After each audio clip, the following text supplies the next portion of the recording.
नमस्कार। ये जो वीडियो अभी आपने देखा वह तमिलनाडु से आया है और ऐसा नहीं है कि ये वीडियो पहली बार आया है।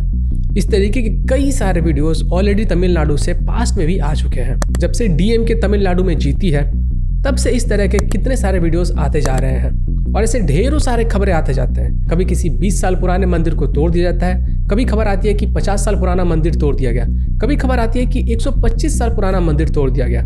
और इस तरीके की खबरें आए दिन तमिलनाडु से आते रहते हैं क्योंकि तमिलनाडु के अंदर राइस बैग वालों की सरकार है। और ये जो राइस बैग वालों की सरकार है, इसी के बारे में कुछ इनके अच्छे कारनामे आज आपके साथ में शेयर करने वाला हूँ। यह जो मंदिर था वह चेन्नई के मुदीचूर इलाके में नरसिम्हा स्वामी जी का टेम्पल था और यह टेम्पल करीब 20 से 25 साल पुराना है। और इस टेम्पल को इसलिए तोड़ दिया गया, ये बताकर तोड़ दिया गया कि ये जो मंदिर बनाया गया है ये इलीगल कंस्ट्रक्शन है। और जब इस चीज़ के खिलाफ लोग वहाँ पे प्रोटेस्ट करने आए, वहाँ के आसपास के लोग इकट्ठा होकर इस चीज़ के खिलाफ आवाज़ उठाने आए, तो उनको भी अरेस्ट कर लिया गया। करीब 20 लोग जिन्होंने भी पुलिस के साथ बातचीत की, आर्गुमेंट जिनका उनके साथ हुआ, उन सभी लोगों को अरेस्ट कर लिया गया। वो तो इस इंसिडेंट को किसी ने रिकॉर्ड कर लिया और इंटरनेट पर शेयर कर दिया, जहाँ से ये वीडियो वायरल हो गया। वरना किसी को मालूम भी नहीं चलता कि तमिलनाडु के अंदर कहाँ पे कितने सारे मंदिरों को तोड़ा जा रहा है, उनको इलीगल कंस्ट्रक्शन बता के।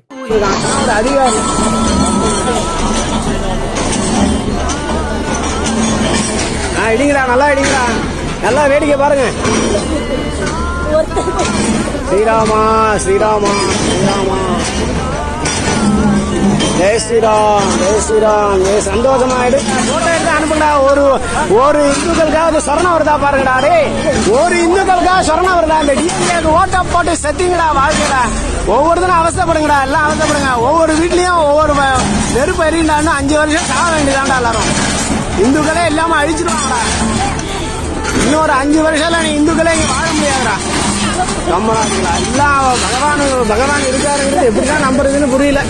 इस इंसिडेंट के ऊपर ट्वीट करते हुए एक यूज़र ने बताया कि करीब 160 मंदिरों को सिर्फ 7 महीने के अंदर ही डीएम के गवर्नमेंट के द्वारा तमिलनाडु में तोड़ दिया गया है। और तमिलनाडु के जितने भी लोकल न्यूज़ चैनल्स हैं वो सभी के सभी डीएम के साथ कोलाइड कर चुके हैं, इसलिए वो सभी लोग इन सब चीज़ों को कभी दिखाते ही नहीं है। लोगों को पता ही नहीं चलता है कि कहाँ पे मंदिरों को तोड़ा गया, क्यों तोड़ा गया, कौन सा रीज़न बता के तोड़ा गया, कौन सा एक्सक्यूज़ बता के तोड़ा गया। कुछ भी न्यूज़ कवरेज नहीं दिया जाता है। और अगर किसी दिन तमिलनाडु के अंदर हिंदुओं का नरसंहार भी हो जाए तो भी ये जो डीएमके से कोलाइडेड न्यूज़ एजेंसीज हैं वो कभी भी कुछ भी नहीं दिखाएंगी। कांचीपुरम मठ के जितने भी पुजारी हैं, वहाँ के जितने भी लोग हैं, उन सभी लोगों का ये कहना है कि ये जो मंदिर इनरोचमेंट के नाम पे तोड़े जा रहे हैं वो इनरोचमेंट है ही नहीं। किसी भी नदी के किनारे बनाया गया कोई भी मंदिर इनरोचमेंट कैसे हो सकता है, जबकि वो जो मंदिर बनाए गए हैं वो बहुत पहले बनाए गए हैं। और ये जितने भी मंदिर बनाए गए थे उनको यही सोचकर नदियों के किनारे बनाया गया था ताकि जितने भी डिवोटीज आएंगे, जो भी भक्त आएंगे, वो मंदिर में घुसने से पहले अपने हाथ पाँव को अच्छे से साफ कर लेंगे, उसके बाद ही वो मंदिर के अंदर इंटर करेंगे। तो फिर ये इनरोचमेंट कैसे हो सकता है। खैर, मैं जो अपने छोटे मोटे खर्चे करता हूँ उसको मैं बिनोमो पर ट्रेडिंग करके अर्न कर लेता हूँ।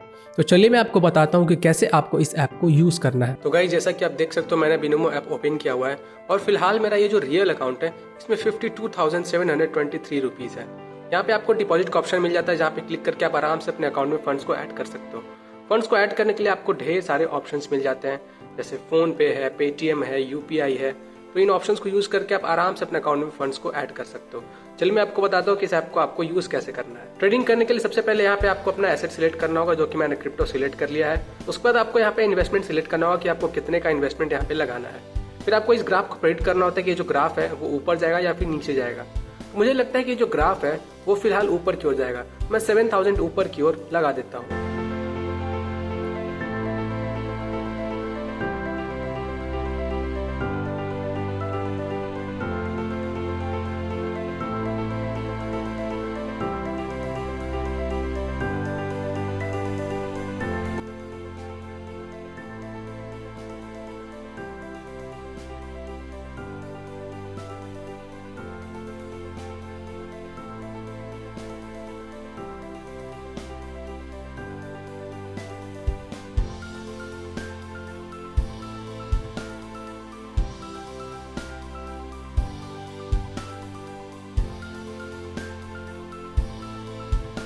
तो गाइस, जैसा कि आप देख सकते हो हमने 7,000 का इन्वेस्टमेंट लगाया था उसमें हमने 12,740 का जो प्रॉफिट होता है वो अर्न कर लिया है और फिलहाल हमारा जो रियल अकाउंट है इसमें 58,463 रुपीज़ हो चुके हैं। तो अगर आप लोग भी मेरी तरह ट्रेडिंग करके अर्न करना चाहते हैं तो डिस्क्रिप्शन में दिए गए लिंक पर क्लिक करके बिनोमो ऐप को डाउनलोड करें और साइन अप करें।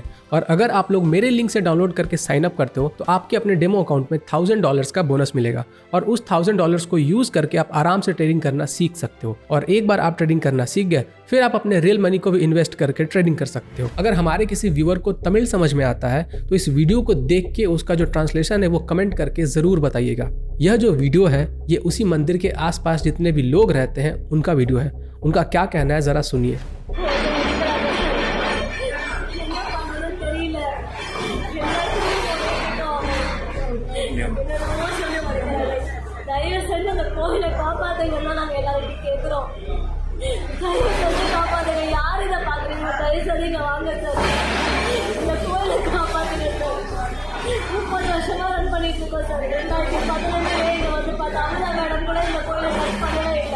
இது வரவே இல்லை, என்ஃபோர்ஸ்மெண்ட்டுக்குள்ள வரலன்னு சொன்னாங்க சார்.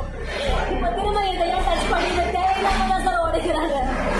தயவு செஞ்சு இதை பார்க்குறவங்க யாராக இருந்தாலும் தயவு செஞ்சு வந்து காப்பாற்றுங்க சார் ப்ளீஸ்.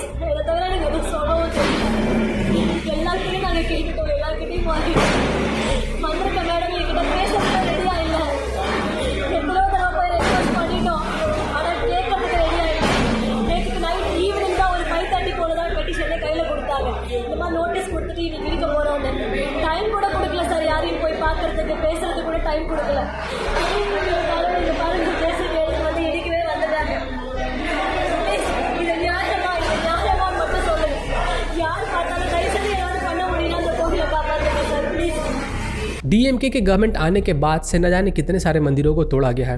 एक मंदिर तो 100 साल से भी ज़्यादा पुराना था और उसको भी ये बताकर तोड़ दिया गया कि स्मार्ट सिटी हम लोग बना रहे हैं और ये जो मंदिर है वो इलीगल कंस्ट्रक्शन है। तो स्मार्ट सिटी को बताकर उस मंदिर को तोड़ दिया गया, जबकि वो जो मंदिर था वो बहुत ही ज़्यादा प्राचीन मंदिर था। वहाँ के आसपास के लोग रोते रह गए, बिलखते रह गए, हाथ पैर जोड़ते रह गए, लेकिन उस मंदिर को नहीं छोड़ा गया। आप स्मार्ट सिटी के नाम पे किसी भी मंदिर को तोड़ते जाओगे और लोग चुप रहेंगे? मुझे नहीं लगता है। आप स्मार्ट सिटी बना रहे हो, स्मार्ट सिटी बनाओ, लेकिन इसका ये मतलब तो नहीं हुआ कि आप इनरोचमेंट बता के किसी भी प्राचीन मंदिर को तोड़ दोगे। कितने सारे इलीगल कंस्ट्रक्शन है तमिलनाडु में, कितने सारे अदर रिलीजियस प्लेसेस बनाए गए हैं, लेकिन क्या उनके ऊपर कभी बुलडोजर चढ़ाया गया? नहीं चढ़ाया गया। सिर्फ और सिर्फ मंदिरों को ही निशाना बनाया जाता है, क्योंकि सबसे आसान टारगेट हिंदू ही होता है। क्योंकि हम लोग जो है ना वो भूल बहुत जल्दी जाते हैं। हम लोग बहुत जल्दी भूल जाते हैं कि हमारे साथ क्या क्या हुआ है। पहले मुगल्स आए जिन्होंने हमारे पूरे कंट्री को लूटा और हमारे कंट्री के अंदर जितने भी मंदिर थे उनके सभी संपत्तियों को लूट लिया। जिनको लूट नहीं सकते थे उनको तोड़कर उनका विनाश कर दिया, और जिनको तोड़ के विनाश भी नहीं कर सकते थे उन लोगों के ऊपर थोड़े मोड़े कंस्ट्रक्शंस करके अपना नाम दे दिया कि ये देखो ये तो मुगल एम्परर ने बनवाया है। और इसका जीता जाता लाइव एग्जाम्पल विष्णु स्तंभ है, जिसको लोग कुतुब मीनार बोलते हैं, जबकि वो एक्चुअली में विष्णु स्तंभ है। मुगल्स के बाद ब्रिटिशर्स आए। ब्रिटिशर्स ने भी कुछ इसी तरीके के काम किए, मंदिरों को अपने कंट्रोल में ले लिया, उनके पैसे को अपने पास रख लिया, जितने भी पैसे आते थे सबको अपने पास रख लिया करते थे। उसके बाद जो भी कम्युनिस्ट की सरकार आई उन लोगों ने भी यही काम किया, और अब ये जो डीएमके की गवर्नमेंट है ये लोग भी यही काम कर रहे हैं। धीरे धीरे करके हमारे कल्चर को खत्म करने की पूरी तरीके से कोशिश की जा रही है। जब मंदिर ही नहीं होगा तो आप पूजा कहाँ करने जाओगे, और अगर आप पूजा ही नहीं कर पाओगे तो आप अपने कल्चर से जुड़ोगे कैसे? अपने बच्चों को क्या दिखाओगे, उनको क्या समझाओगे? अभी हाल की बात मैं आपको बता रहा हूँ, एक इवेंट ऑर्गेनाइज किया गया था क्रिसमस के टाइम पे, और तमिलनाडु के अंदर ये जो इवेंट ऑर्गेनाइज किया गया था उसमें डीएमके के जो प्रेसिडेंट हैं एमके स्टालिन वो भी प्रेजेंट थे। और उस टाइम पे क्या बयान दिया गया आपको मालूम है? उसमें बयान दिया गया कि मुझे नफरत है हिंदुओं के रिलीजियस स्टोरीज को सुनने से, और डीएमके के प्रेसिडेंट एमके स्टालिन वहीं पे चुपचाप सुन रहे थे। डीएमके की जो गवर्नमेंट है वो मंदिरों को उन लोगों के हाथों में दे रही है जो लोग तो खुद भगवान में विश्वास नहीं रखते हैं। तो हमारे मंदिरों का फ्यूचर क्या होने वाला है तमिलनाडु के अंदर, इस चीज से आप अंदाजा लगा सकते हो। ये जो डीएमके की गवर्नमेंट है इसमें डेमोक्रेसी दिखता है आपको? मुझे तो कहीं पे भी कोई डेमोक्रेसी दिखता ही नहीं है। जब कोई भी इनके खिलाफ आवाज़ उठाता है तो ये लोग उठा के उसको जेल में डाल देते हैं। अभी कुछ दिनों पहले की ही बात है, मणिदास नाम के एक यूट्यूबर हैं और उन्होंने ये दिखाया था कि बिपिन रावत सर की मौत के बाद जो डीएमके के सपोर्टर्स थे वो सभी लोग खुशियाँ मना रहे थे, जश्न मना रहे थे, और यही दिखाने के कारण मणिदास जी को जेल में डाल दिया गया और उनके ऊपर न जाने कितने सारे धाराएँ लगा दिए गए। अब यहाँ पे आपको कहीं पे भी freedom of expression, freedom of speech दिख रहा है? आपको ना रिलीजियस फ्रीडम मिल रहा है, ना आपको freedom of expression, freedom of speech मिल रहा है। तो डेमोक्रेसी कहाँ है? मुझे तो कहीं पे भी डेमोक्रेसी नहीं दिखाई देती है।